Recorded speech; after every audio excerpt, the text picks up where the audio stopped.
امشب در 24 شلیک حدود 200 موشک از ایران به سوی اسرائیل.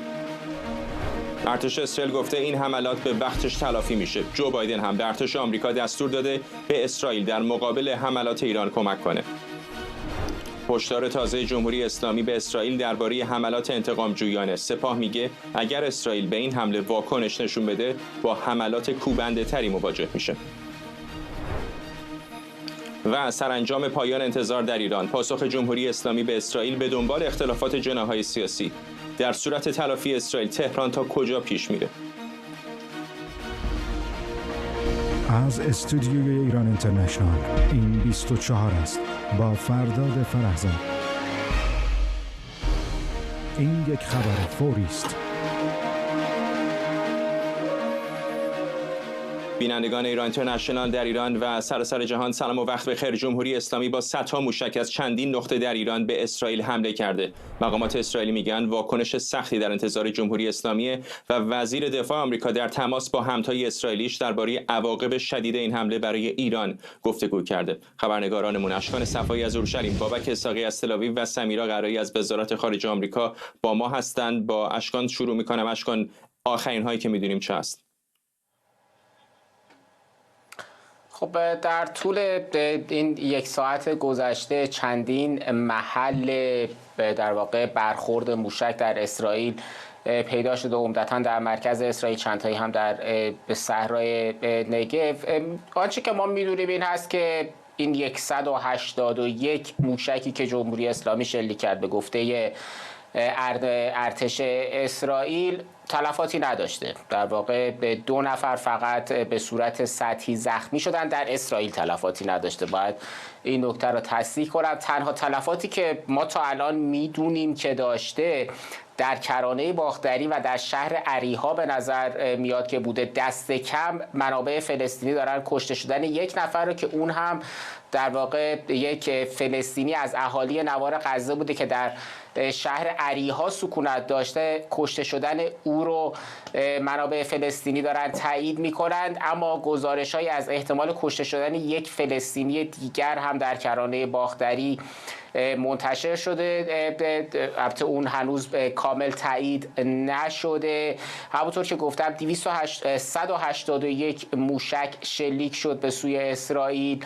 بخش عمده‌ای از اونها رهگیری شدند، بخشی از اونها به زمین خوردند. گزارش‌هایی از برخورد موشک یا ترکش موشک‌های رهگیری شده در اردن هم منتشر شده. سوریه گفته که شماری از موشک‌ها بعد در آسمان سوریه رهگیری شدند.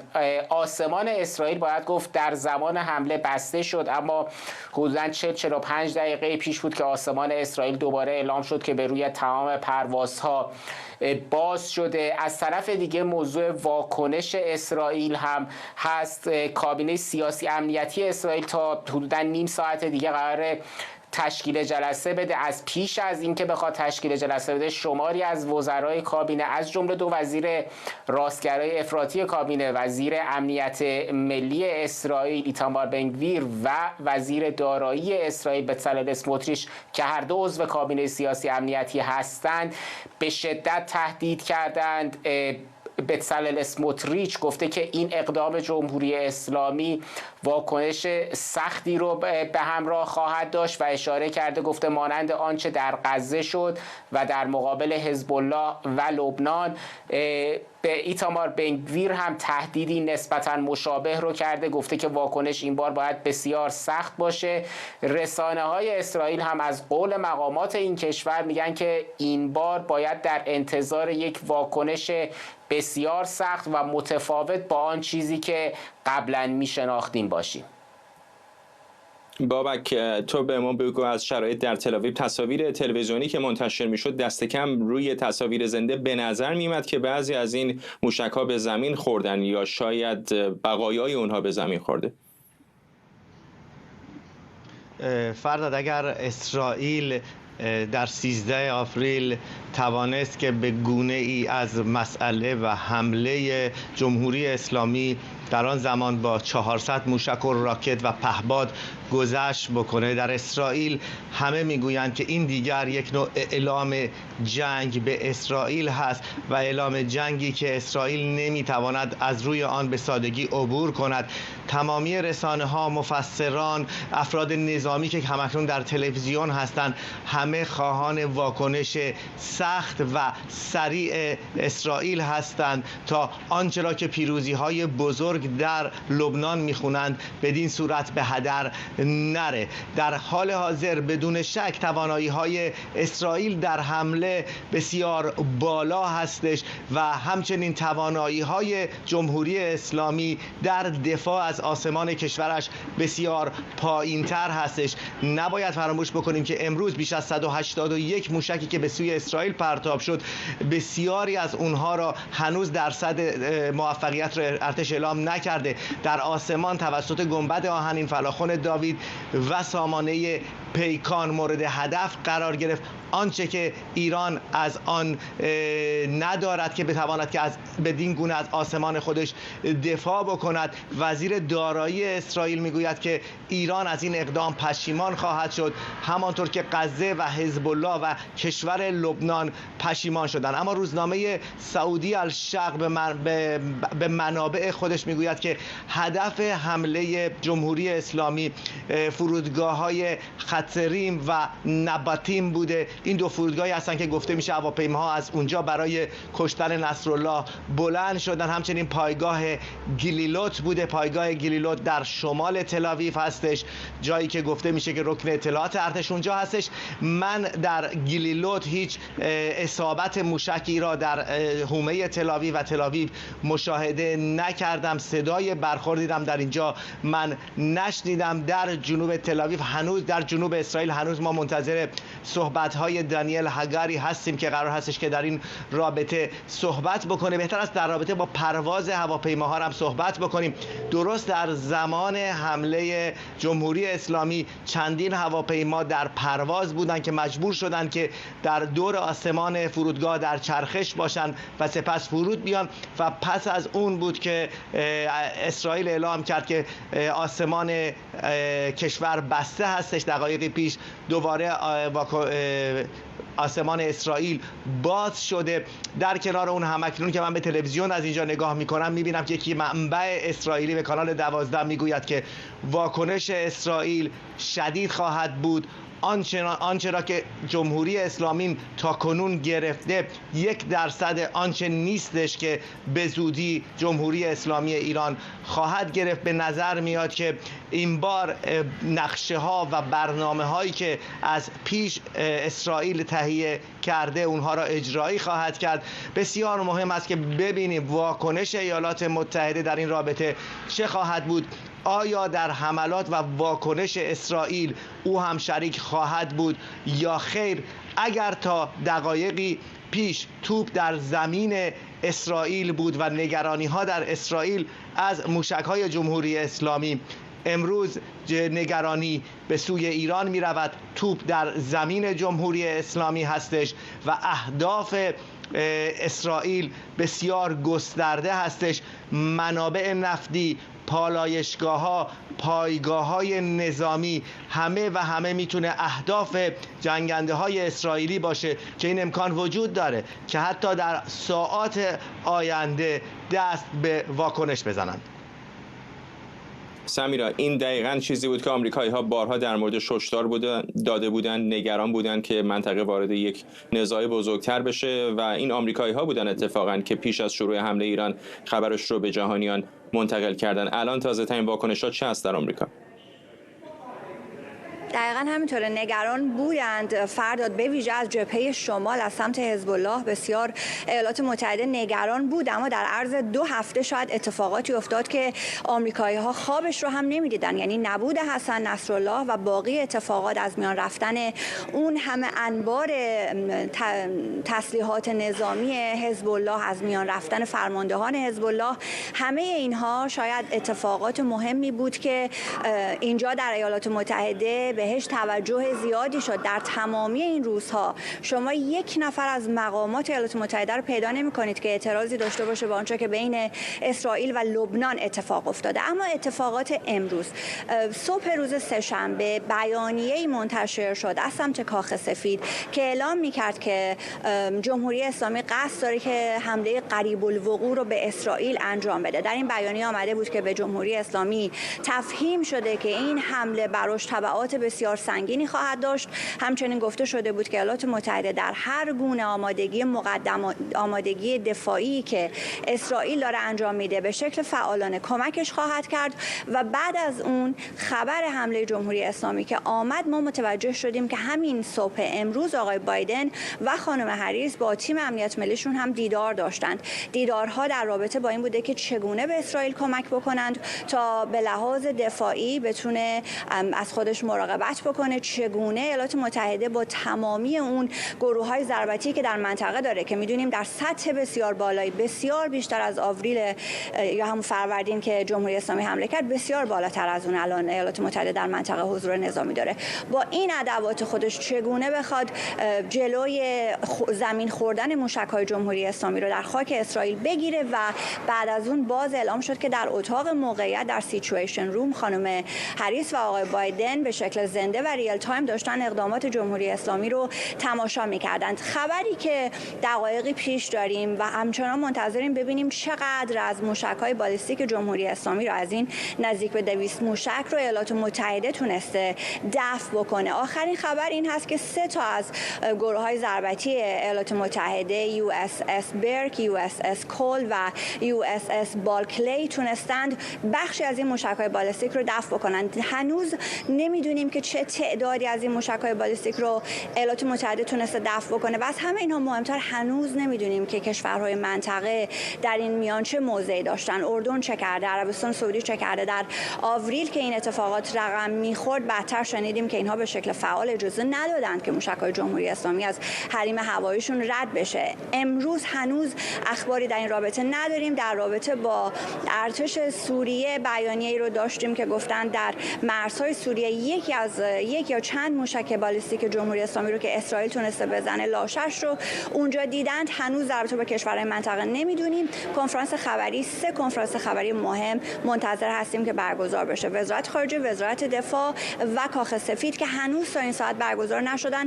کنفرانس خبری وزارت خارجه قرار بود 1.5 ساعت پیش برگزار بشه که مدام به تعویق افتاد. اون و کاخ سفید رو تا اونجا که من دنبال کردم هنوز سخنگوها نیامدند که صحبت بکنند. سمیرا اشاره کرد اتفاقا حین صحبت‌ها داشتیم تصاویر زنده پودیوم کاخ سفید رو نشون میدادیم که انتظار داریم تا دقایق دیگر کسی در اونجا احتمالاً سخنگوی کاخ سفید بیاد و با خبرنگاران صحبت بکنه. همین دقایق پیش هم سفیر یا نماینده دائم اسرائیل در سازمان ملل گفتش که اسرائیل به ایران هشدار میده که ایران باید منتظر پاسخی سخت باشه. بابک اسحاقی می‌خواست یه چیزی اضافه بکنه. بابک بگو. اون بیرون میده و در اون میگوید که 180 موشک به سوی اسرائیل شلیک شده در چند موج از حملات.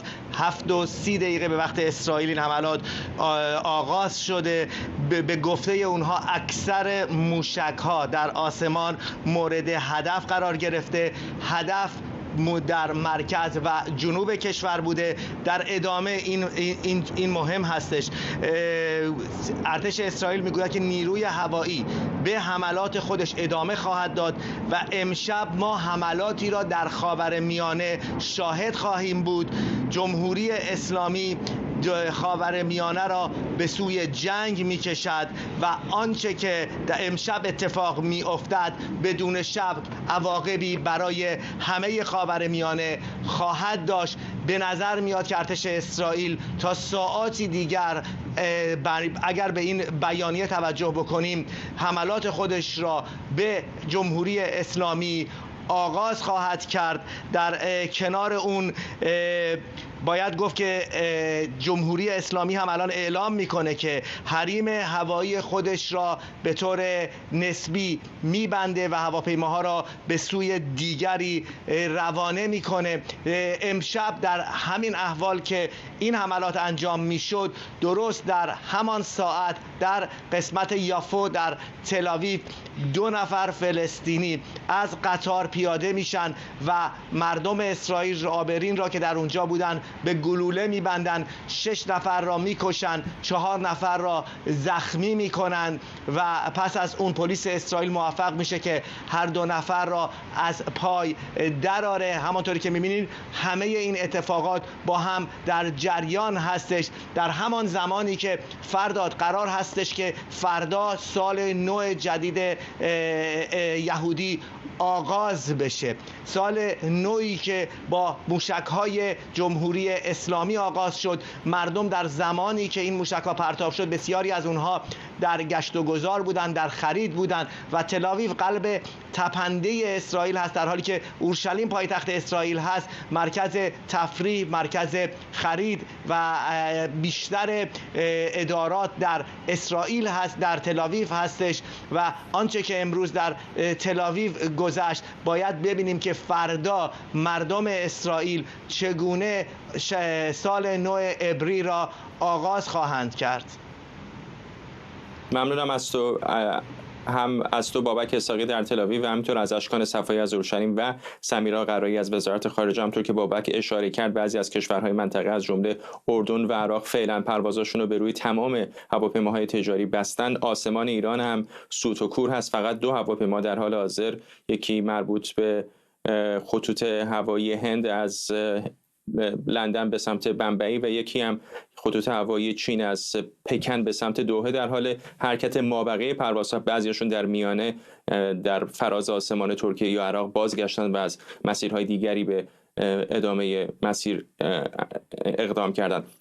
همونطور که گفتم خبرنگارانمون اشکان صفایی از اورشلیم، بابک اسحاقی از تل‌آویو و سمیرا قرایی از وزارت خارجه با ما بودن. از همشون ممنونم. نیلوفر پور ابراهیم خبرنگار دیگر ما هم از پاریس به ما پیوسته با تازه‌ترین واکنش‌های اروپایی‌ها. نیلوفر. بله، در اروپا در خود فرانسه امانوئل مکرون رئیس جمهوری فرانسه جلسه اضطراری کابینه دفاعی و امنیت ملی تشکیل داده که در حال حاضر آغاز شده با حضور نخست وزیر، وزیر دفاع و برخی دیگر از وزرا. وزیر دفاع فرانسه قبل از اینکه در این نشست شرکت بکنه در توییتر در شبکه ایکس خودش اعلام کرده بود که با وزیر خارجه ایالات متحده گفتگو کرده در مورد وضعیت لبنان و افزایش تنش‌ها. البته این گفتگو به نظر میرسه قبل از آغاز حمله موشکی جمهوری اسلامی به اسرائیل بوده باشه. به غیر از اون نخست وزیر فرانسه در مجلس ملی این کشور صحبت کرده، اشاره کرده به اینکه این تنش‌ها روز به روز داره بیشتر میشه، بسیار نگران کننده است و وضعیت رو وخیم خونده. وزیر خارجه آلمان آنالنا بوربوک در شبکه ایکس خودش این حمله رو به شدت محکوم کرده، گفته با شدیدترین لحن اون رو محکوم میکنم و ایران باید حملات خودش رو متوقف بکنه و اشاره کرده به اینکه با این اقدامات داره ایران خاورمیانه رو به سمت پرتگاه میبره. آنتونیو گوترش دبیرکل سازمان ملل هم گسترش تنش‌ها در خاورمیانه رو محکوم کرده بدون نام آوردن از ایران یا اسرائیل. اشاره کرده به اینکه این تنش‌ها باید متوقف بشه و شدیداً به یک آتش‌بس نیاز داریم. میدونیم که کشورهای مختلف به شدت نگرانن، نگرانی‌ها رو توی روزها و ساعت‌های گذشته هم نشون داده بودن. بیشترین نگرانی از اینه که این جنگ به شکلی ادامه دار بشه که کنترلش از دست همه خارج بشه. قبل از این میدونیم که وزرای خارجه کشورهای اروپایی روز گذشته یک جلسه اضطراری رو تشکیل داده بودن برای بررسی وضعیت، برای پیدا کردن یک راهکار، شاید راهکاری برای یک آتش‌بس بین. عذرخواهی میکنم ازت، دارم میبینم که جک سالیوان مشاور امنیت ملی کاخ سفید شروع کرده به صحبت کردن. اجازه بدید مستقیم بریم به واشنگتن دی سی و بخشی از صحبت او رو بشنویم.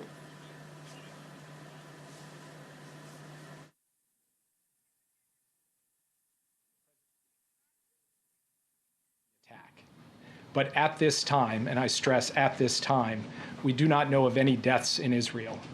We are tracking the reported death of a Palestinian civilian in Jericho in the West Bank. We do not know of any damage to aircraft or strategic military assets in Israel. In short, based on what we know at this point, This attack appears to have been defeated and ineffective. This was first and foremost the result of the professionalism of the IDF. ولی خب این البته بخش مهم میشن به واسطه برنامه‌ریزی هماهنگ شده ما با اسرائیل بوده به واسطه پیشبینی این حمله. همچنین آگاه هستیم از حمله تروریستی در جافا یا یافو که میدونیم که کشته بر جای گذاشته و بسیاری رو هم زخمی کرده. تسلیت میگیم به خانواده های قربانی ها و خانواده های فلسطینی در جریکو. طبیعتاً آپدیت من اینجا مبتنی بر گزارش های اولیه است و خب حق خودمون رو محفوظ میدونیم که کم کم که اطلاعاتمون بیشتر میشه توضیحات لازم رو داشته باشیم. طبیعتاً اصطلاح مه یا ابر جنگ برای چنین شرایطی ابداع شده. ما از اسرائیل حمایت میکنیم در گام‌هایی که برمی‌داره و اینکه چطور اقدام میکنه در برابر حرکت‌های ایران و همچنان مانیتور و نظاره خواهیم کرد. حملات بیشتر رو از جانب ایران و نیروهای نیابتیش به خصوص تمرکزمون روی محافظت از سربازان آمریکایی در منطقه است. حالا میتونم چند سوال جواب بدم. آیا دولت داره برای خارج کردن شهروندان آمریکایی از لبنان یا منطقه برنامه‌ریزی میکنه؟ ما مدت هاست که گفتیم که شهروندان آمریکایی باید که از هواپیماها و پروازهای تجاری استفاده کنن برای اینکه از لبنان و مناطق دیگر خارج بشن. این بار هم باز تکرار میکنیم از پشت همین تریبون، اما خب نرفتیم هنوز عملیات خروج نیروهای غیر ضروری یا نیو رو فعال نکردیم. اگه لازم بشه خواهیم کرد، ولی همچنان داریم که این نکته روش تاکید میگذاریم که شهروندان آمریکایی باید که دستورهای وزارت خارجه رو دنبال کنن، برای اینکه در شرایط بسیار بغرنج ممکنه که نتونیم اونها رو با امنیت خارج کنیم. دیدگاه آمریکا چیست راجع به اینکه آیا اسرائیل باید انتقام بگیره بابت این حمله یا خیر؟ آیا نگران هستی که تنش بیشتر بشه؟ ما بحث‌های اولیه‌ای داشتیم با اسرائیلی ها بعد از این حمله در سطح نظامی و همچنین در سطح به دفتر نخست وزیر اسرائیل و کاخ سفید و این بحث رو در ساعات آینده هم ادامه خواهیم داد. من نمیخوام که پیشاپیش در این باره صحبتی کنم، باید مشورت کنیم با اسرائیلی ها و بعد از اینکه این فرصت رو داشتیم با شما صحبت میکنیم بعد از بحث عمیق‌تر. البته که این یک تنش شایان توجه هست از سوی افزایش تنش شایان توجه است از سوی ایران و خب این هم مهمه که ما در کنار اسرائیل ایستادیم و شرایطی رو ایجاد کردیم که هیچ کسی در این حمله تا اونجایی که میدونیم کشته نشده در اسرائیل. حالا باید نگاه کنیم ببینیم که گام‌های مناسب بعدی چه خواهد بود که در درجه اول منافع آمریکا رو محافظت کنیم و بعد حد اکثر ثبات رو هم ازش پشتیبانی کنیم. در ماه آوریل پیام رئیس جمهور به اسرائیل بود که خب این فرصت رو به عنوان یک پیروزی تلقی کنید و حالا یا همچنین دوباره چنین پیامی خواهد داد. من نمیخوام از پشت این تریبون توصیه رئیس جمهور رو به اسرائیل مطرح کنم. او از فرصت لازم استفاده خواهد کرد و مستقیما به شما خواهد گفت که توصیهش چی هست. الان خیلی زوده که من در ملأ عام بگم که چه پاسخی خواهیم داشت و با اسرائیل باید همچنان صحبت کنیم. من باز نمیخوام از این تریبون به شما بگم که به آقای نتانیاهو چی خواهم گفت. طبیعتاً آقای نتانیاهو داره دقیقه به دقیقه این رو دنبال میکنه و ما هم در کنار اونها این رو دنبال میکنیم. سوال آخر.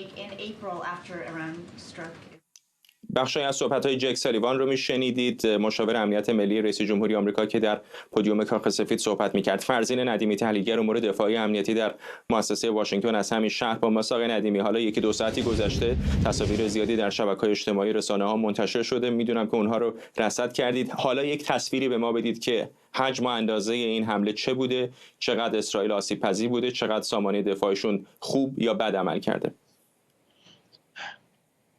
به نظر میرسه که تعداد زیادی موشک به سمت اسرائیل شلیک شده، حدود 200 موشک، البته صحبت از 140 تا 400 موشک میشه، ولی احتمال قریب به یقین چیزی نزدیک 200 تا 250 موشک به اسرائیل رسیده. حالا ممکنه تعداد بیشتری از طرف ایران رهسپار شده باشه. گفته میشه که رزمناورهای آمریکایی تعدادی از این موشک‌ها رو سرنگون کردن، پایگاه‌های آمریکایی در منطقه تعدادی از اونها رو سرنگون کردن. دقیقاً نمیتونم بگم، احتمال اینکه ناوشکن‌ها موفقیت محدودی داشته باشن وجود داره، ولی برخلاف حمله 13 آوریل من رهگیری خارج از جو ندیدم به خاطر اینکه نوع شکل برخورد کاملا مشخص هستش. اون چیزی که من میتونم بگم احتمالا حدود 10 پایگاه موشکی در سراسر ایران در این حمله نقش داشتن. چیزی حدود 20 موشک از طرف هر پایگاه شلیک شده و برخی از پایگاه ممکن 10 موشک شلیک کرده باشن، ولی نزدیک به 200 موشک به نظر میرسه که از طرف ایران شلیک شده و اگر تعداد کمی از اونها هم ممکن در مسیر خارج شده باشند. در یک ویدیو من دیدم یک موشک کمی پس از پرتاب در هوا منفجر شده، ولی به نظر میرسه که تعداد بیشتری از موشک‌ها تونسته باشن به هدف رسیده باشن، شاید به خاطر اینکه موشک‌های جدید و پیشرفته تری مورد استفاده قرار گرفته. قطعات بدنه موشک‌های خیبرشکن یا فتح ها من دیدم که موشک‌های سوخت جامد هستن که با سرعت هایپرسونیک به هدفشون میرسن و برخوردهایی هم که دیدم بسیاری از برخوردها با سرعت هایپرسونیک بوده، فراتر از 5 برابر سرعت صوت که مقابله اونها رو خیلی دشوار میکنه. در یک مورد که حمله به پایگاه نواتین بود، من از بین حدود 20 کلاهکی که به هدفش نزدیک میشد، چیزی حدود 2 کلاهک صرفا رهگیری و منهدم شد که من میشه تخمین زد نزدیک به 10% نرخ موفقیت هدف‌انگیز موشکی اسرائیل. به نظر میرسه که حالا برخلاف برخی برآوردها تعداد قابل توجهی از این موشک‌ها در مقایسه با حمله دفعه پیش تونستن که از پدافند موشکی عبور بکنن و به اهدافشون برسن. حالا آیا دقیق به هدف برخورد کردن، نقطه مهمی رو مورد اصابت قرار دادن، این رو نمیشه با دقت گفت، ولی انفجارها در روی زمین کاملا مشخص و محسوس بوده. پس این بار سرجنگی‌های کامل با قدرت انفجاری کامل منفجر شده و اگر تونسته باشن به دقت به اهداف خودشون، مثلا پناهگاه‌های هواپیما یا آشیانه‌های هواپیما رسیده باشن، تونستن خسارات قابل توجهی به بار.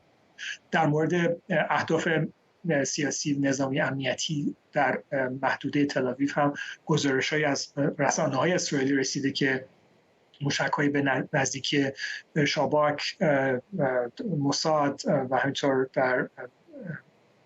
در منطقه که ستاد ارتش اسرائیل قرار داره در شمال تل‌آویو هم موشک‌ها برخورد کردن و نمیشه دقیقاً، من نمیدونم که آیا واقعا به هدفشون برخورد کردن به دقت یا نه، ولی به نظر میرسه که حداقل به نزدیکی هدف رسیدن. این نشون دهنده اینه که پدافند موشکی اسرائیل در مقابل تعداد زیادی موشک‌هایی که وارد حریم هوایی اسرائیل شدن تا یه حد قابل توجهی اشباع شدن ولی اینکه چه تعداد موشک با موفقیت رهگیری شده نمیتونم با دقت زیادی بگم، فقط من چیز بوده 10% رو تونستم ببینم.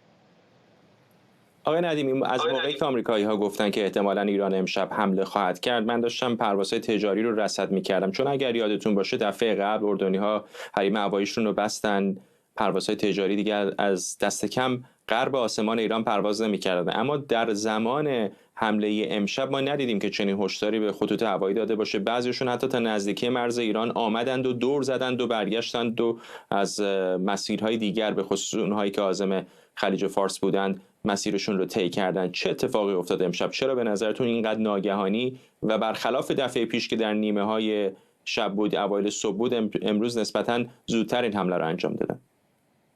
بله، به نظر میرسه که از طرف ایران هیچ هشداری به خطوط هوایی داخلی و بین‌المللی داده نشده. پروازها همچنان برقرار بود. بله، منم داشتم مانیتور میکردم پروازها رو. امارات، قطر با تعداد کمتر نسبت به همیشه، اینو باید گفت، با تعداد کمتر که احتمالاً به خاطر اون احساس خطر کردن خود شرکت‌های هواپیمایی بوده، ولی همچنان پروازهایی از خطوط هوایی داخلی ایران و بین‌المللی وجود داشت. در آسمان ایران بیشتر در مناطق شرقی، مناطق غربی خیلی پروازها کمتر بود، ولی روی عراق هم من همچنان پروازهایی رو می‌دیدم. ولی خب به محض اینکه حملات شروع شد، ما شاهد این بودیم که به طور کامل حریم هوایی ایران، عراق، سوریه، اردن و اسرائیل عاری از هر گونه هواپیمایی شد و این وضعیت الان هم با کاملا وجود داره. من الان روی ایران هیچ هواپیمایی نمی‌بینم، روی عراق هیچ هواپیمایی نمی‌بینم، سوریه و اردن حریمش رو به نظر میرسه که کامل نبسته. همین الان باز کردن. اردنی‌ها گفتن همین الان چند لحظه پیش آقای ندیم اردنی‌ها گفتن حریم هواییشون رو دوباره باز کردن. بله. دوست دارم بیشتر باهاتون صحبت بکنم ولی متاسفانه فرصتمون کم هست. فرزین ندیمی تحلیلگر امور دفاعی امنیتی در مؤسسه واشنگتن از همین شهر با ما. حسن دایی پژوهشگر و فعال سیاسی از کنتیکت و میر جاودانفر تحلیلگر مسائل اسرائیل از تل آویو با ما. آقای جاودانفر، در آستانه جنگیم؟ بله، ما کانال روزنامه معریف اسرائیل گفتش امشب که اسرائیل وارد جنگ شده. یه چیزی تا الان بین 180 تا 200 موشک به اسرائیل از حکومت جمهوری اسلامی به اسرائیل شلیک کرده و اسرائیل داره حاضر میشه که جواب بده یا اینکه شروع شده جوابش، من نمیدونم، ولی تا اونجایی که میدونیم دولت اسرائیل گفته که جواب محکمی خواهد داد و بله ما در جنگ جدیدی هستیم. لطفاً استراپ خبر فوری بگیر. پلیز تیک بریک. بین حکومت ایران و اسرائیل فوری داریم. همین الان ارتش اسرائیل اعلام کرده که نیروی هوایی امشب به مناطق مختلفی در خاورمیانه حمله خواهد کرد. این رو چطوری ارزیابی می‌کنید آقای جاودانفر؟ بله، احتمالش وجود داره که نقاطی در قلمرو ایران، نقاطی که متعلق هستن به حکومت، هدف قرار بگیرن. هنوز زوده، ولی واقعا من به عنوان یک ایرانی اسرائیلی به شما بحثی بگم که این تصمیمی که رهبران ایران امشب گرفتن واقعا با این پدافند دفاعی ضد هوایی و ضد موشکی به این ضعیفی که دارن، با این اقتصاد شکننده‌ای که دارن که این همه مردم زیر فشار هستن و با این واقعا مشروعیت کمی که بین مردم دارن و دیدیم در انتخابات پیشینه الان کشور رو بردن جنگ، الان ایران رو وارد جنگ کردن علیه اسرائیل، کشوری که با ایران اصلا مرز نداره و کشوری هستش که رهبران ولایت فقیه انتخاب کردن که جنگ رو علیه اون کشور اعلام بکنن. البته این جنگی هستش که نیابتی اول شروع شد ولی حالا مستقیم شد. آقای دایی دوباره تکرار میکنم، همین لحظات پیش ارتش اسرائیل اعلام کرده که نیروی هوایی همین امشب به مناطق مختلفی در خاورمیانه حمله خواهد کرد. میشه حدس که این مناطق خاورمیانه اشاره به کجا هست؟ تصور شما چه است آقای دایی؟ وارد فضای جدیدی شدیم؟ آیا این شروع رویارویی تمام عیار ایران و اسرائیل؟ با درود به شما و آقای جاودانفر، من هم همین فکر رو میکنم. ببینید، به باور من شاید ما باید نگاهمون رو عوض کنیم. خامنه‌ای در یک سال گذشته اشتباهات مهلکی کرده، گام به گام. خود حمله تروریستی 7 اکتبر اشتباه بود، برداشت غلطی از وضعیت خودش و پاسخ اسرائیل داشت. در مرحله بعد اشتباه دیگر جمهوری اسلامی این بود که اوایلش سعی میکرد که خودش رو زیاد دخالت نده یا مسئول این حمله ندونه، حتی اخبار دروغ میداد به رسانه ها که ما از دست حماس ناراحتیم که چرا حمله کرده، از دست حزب الله ناراحتیم که چرا موشک زده، ولی یواش یواش خودش اومد به وسط. خامنه‌ای شروع کرد استفاده سیاسی کردن رهبران جهاد اسلامی و حماس رو به ایران می آورد. اشتباه بعدیش ادامه حملات حزب الله به اسرائیل بود که اسرائیل رو ناگزیر از پاسخ کرد. اینو یادمون نره. اشتباه بعدیش این بود که به حمله اسرائیل به کنسولگری پاسخ داد و به اصطلاح زاویه رو باز کرد برای اینکه اسرائیل بتونه حملات بعدی رو توجیه بکنه یا انجام بده. الان به اینجا رسیدیم که خامنه‌ای در اوج ضعف و ضربات مهلکی که خورده در منطقه و آبروش رفته در داخل به شدت ضعیف شده، باید یه کاری میکرد، ولی باز هم یه مدار بالاتر میرفت خطرات، ولی این کارو کرده. من با چند تا از دوستانی که در ایران صحبت میکردم، اونا میگفتن شاید ما اشتباه میکنیم. خامنه‌ای در موقعیت بسیار دشوار در یک ترازو قرار داده که این ضربات رو اگه من دریافت بکنم و هیچ پاسخی ندم، وضعیت هم در داخل و در منطقه به طور کلی در هم میشکنه، تمام سیاست منطقه جمهوری اسلامی از هم میپاشه، یارگیریش در داخل از بین میره، سپاه پاسداران تضعیف میشه، اختلافات داخلی بالا میگیره. شاید ترجیح میده که یه جنگی که فقط به جنگ هوایی محدود خواهد بود احتمالاً این رو بپذیره، این ریسک بسیار بزرگ و خطرناک رو بکنه که میتونه موجودیتش به خطر بندازه. ترجیح میده که یه جنگی باشه که به فکر میکنه که محدود خواهد بود، ولی با وجود شرایط جنگی میتونه از بحرانهای داخلی، از بحرانهای اقتصادی و سیاسی و غیره خودش رو موقتا نجات بده. این برداشتی که برخی در ایران دارن.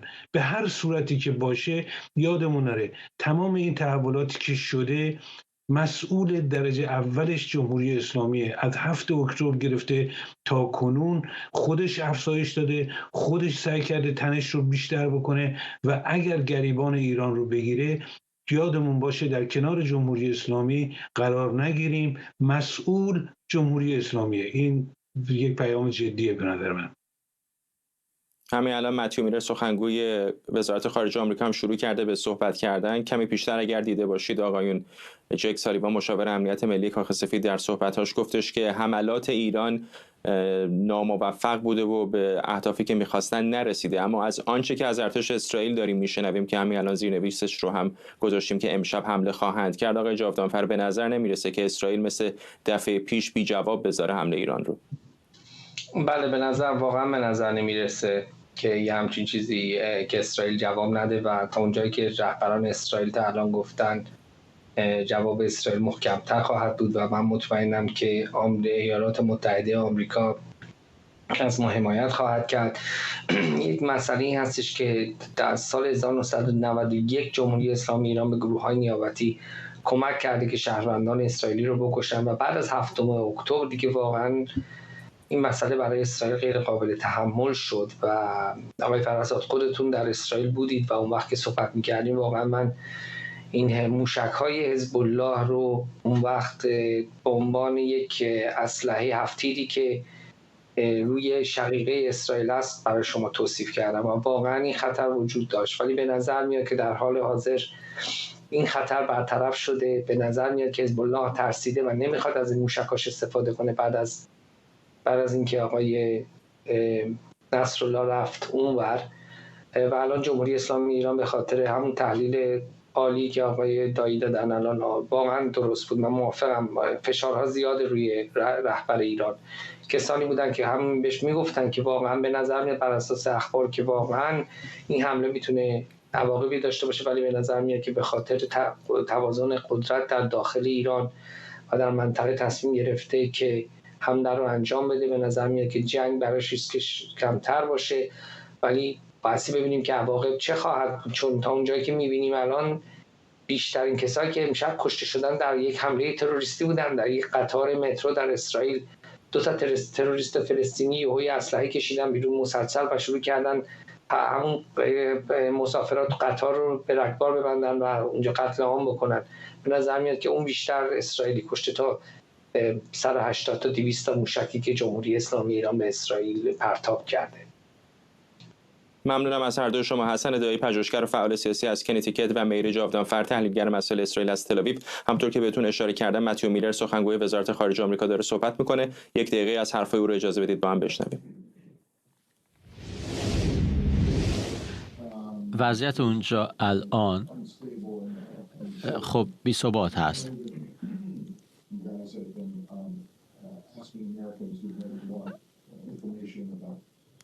اگر آمریکایی‌هایی که نیاز به کمک دارن چطور میتونن که اینو بخوان و همطور در مورد تعداد اونها و اینکه شما آیا میخواهید که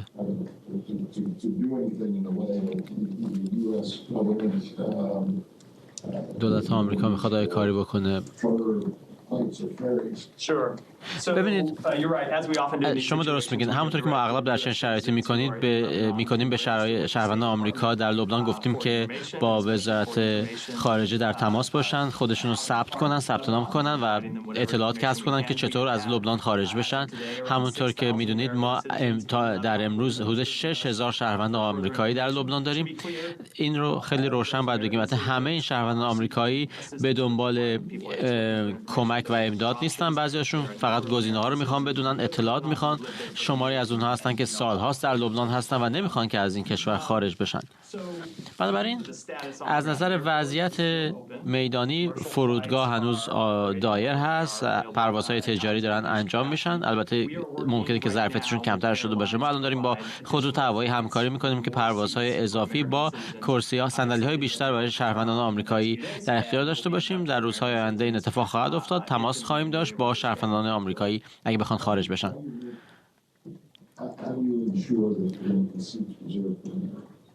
آیا کاری کردی که بلیط رزرو بشه برای آمریکایی ها؟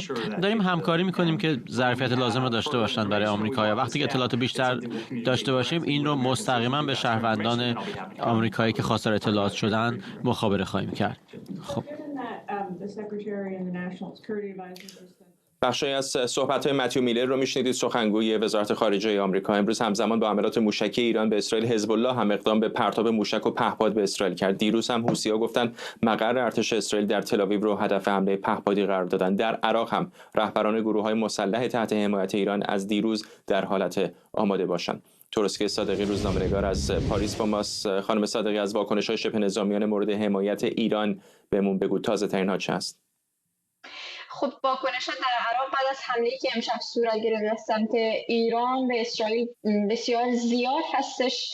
همین چند دقیقه پیش یک بیانیه از دفتر نخست وزیری عراق منتشر شده، هشدار میده به همه طرف‌های داخلی و خارجی اینکه باید عراق رو از صحنه درگیری‌ها دور بکنن. بیشتر شاید تمرکزشون روی گروه‌های غیر مستقیم، هشدارش نسبت به گروه‌های داخلی در عراق هستش. البته خود مقاومت اسلامی در عراق، کمیته اجرایی اونها یک بیانیه منتشر کرده و گفته که هشدار داده به آمریکا که اگر بخواد اسرائیل بخواد، ظاهرا اونها هم مطمئن هستن که اسرائیل امشب حمله خواهد کرد، پاسخ خواهد داد همونطور که اعلام کرده.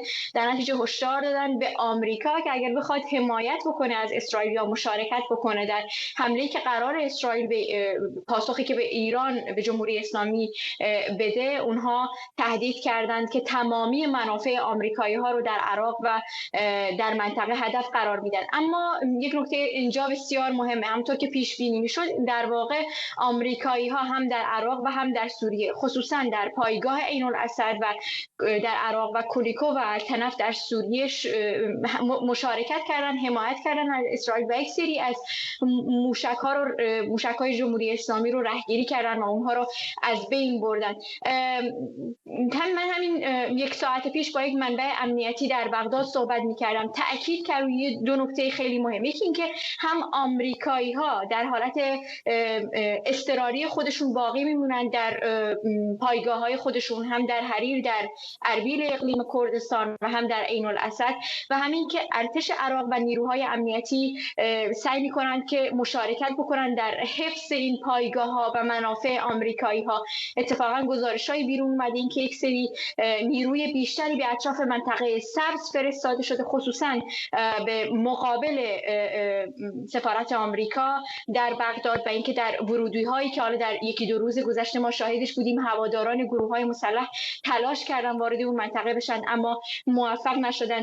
و اینکه از 2 روز پیش نه تنها امشب در حالی که همزمان با گزارش‌هایی که ما می‌دیدیم، هم رهبر جمهوری اسلامی به مکان امن منتقل شده و این حمله صورت گرفته، از 2 روز پیش گزارش‌هایی از خود فرماندهان سازمان هشت شعبی منتشر شده بود و تأیید کرده بودن که رهبران گروه‌های مسلح عراقی هم مکان‌های خودشون رو تخلیه کردن. در کنار این، امروز یک منبع عراقی به یکی از رسانه‌ها تایید کرده بود که یک سری از پایگاه‌های خودشون رو هم حتی تخلیه کردن و این نشون داره میده که بسیار نزدیک به این هستش که یک سری از پایگاه‌ها یا نقاط مهم این گروه‌ها در عراق هم هدف حمله قرار بگیره.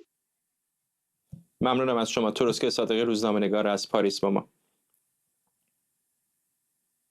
در روزهای گذشته در ایران بحث گرفتن انتقام از اسرائیل منجر به اختلاف نظر بین گروه‌های سیاسی در این کشور شده بود. جناح تندرو موافق حمله امروز به اسرائیل بود و رویکرد فعلی جمهوری اسلامی رو مماشات با اسرائیل می‌خوند و حالا معلوم نیست که حملات ساعت پیش چقدر این جناح رو راضی می‌کنه، هرچند که اسرائیل گفته به شدت به ایران پاسخ میده.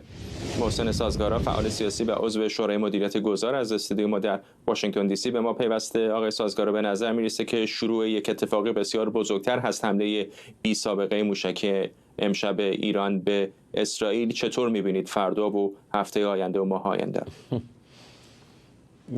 جنگ شد به هر حال. فردا جان، من اعتراف میکنم فکر نمی کردم خامنه‌ای پای کشته شدن یک تروریست مواد فروش غیر ایرانی مثل حسن نصرالله کشور ما رو درگیر جنگ بکنه و 90 میلیون ایرانی رو در مخاطره قرار بده، اونم با اسرائیلی که به هر حال نشون داده یکی بخوره 10 تا جواب میده و آمریکا هم پشت دستش نشسته. کاخ سفید هم اعلام کرد که پشت اسرائیل این دفعه هست. قبلا هم به ایران گفته بود که مثل بار قبلی جلو دست اسرائیل رو نمیگیره و اسرائیل مطمئناً اعلام هم کرده در خاورمیانه حمله میکنه، قاعدتاً حالا از حوثیای یمن تا هشت شعبیه عراق و سوریه و البته هدف اصلیش خاک ایران خواهد بود.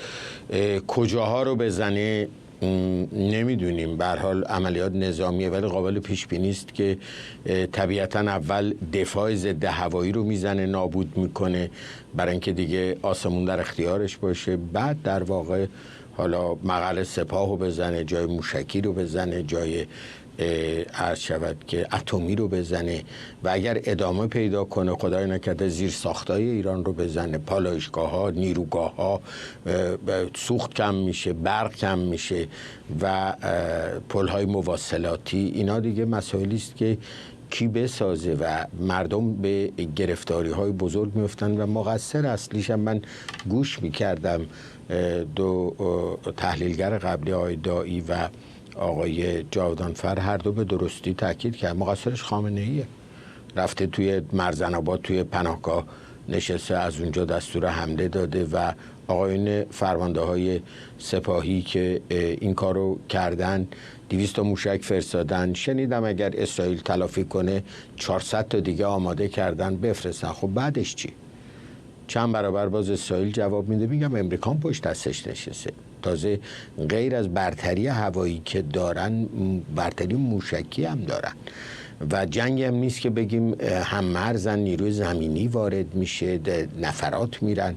جنگ هوایی است که تازه اسرائیل یه بارم گفته بود زیر دریاییایی که امریکایی‌ها دارن گویا اونا هم دارن، از زیر دریا هم میتونن موشک روونه کنن. بر صورت کاری را آقای خامنه‌ای کرده که در تاریخ ما واقعا رهبر به این نادونی و ابلهی نوبرشه، واقعا نوبرشه. یعنی رهبر شاههای ترسو احمق داشتیم، کم شجاع داشتیم، همه جورش داشتیم، ولی آنچه که خامنه‌ای کرد بر سر محو اسرائیل، آمریکا ستیزی، 35 سال کشور ما را آورده، بلکه 45 سال از اول جمهوری اسلامی اومده گروه های تروریستی، قاچاقچی، مواد فروش و این محو اسرائیل سیاست محوریش رسید الان کشور ما به جایی که درگیر جنگ شده و مردم مطمئناً راضی به جنگ نیستن. این جنگ مردم ایران نیست، این جنگ خامنه‌ای و یه عده قاچاقچی و دزد و سپاهی اون بالاست با اسرائیل که پشت دستش امریکاست. ممنونم از شما. محسن سازگارا فعال سیاسی و عضو شورای مدیریت گذار از استودیو ما در واشنگتن دی سی. دوست داشتم بیشتر باهاتون صحبت بکنم اما همونطور که میتونید حدس بزنید امشب فرصتمون محدود هست. پیش از حمله ایران به اسرائیل پیام مستقیم بنیامین نتانیاهو نخست وزیر اسرائیل به مردم ایران با واکنش‌های زیادی روبرو شده بود. بعضی کاربران ایرانی در فضای مجازی گفتن این اظهارات در بردارنده تغییری بزرگ در ایران، در حالی که بعضی دیگه این اظهارات رو وعده‌های دروغ نامیدن. منشه امیر، کارشناس امور خاورمیانه از اورشلیم با ماست. آقای امیر، وقتی حرفای آقای نتانیاهو رو میذارید در مقابل حمله موشکی بی سابقه امشب جمهوری اسلامی و الان حرف ارتش اسرائیل که امشب دست به حمله خواهند زد، آیا به نظرتون آقای نتانیاهو فراتر از پاسخ دادن به جمهوری اسلامی به دنبال تغییر رژیم در ایرانه؟ مسلم این است که اگر مقامات اسرائیلی به طور عاقلانه عمل بکنن به این نتیجه خواهند رسید که راهی جز تغییر رژیم در ایران نخواهد بود.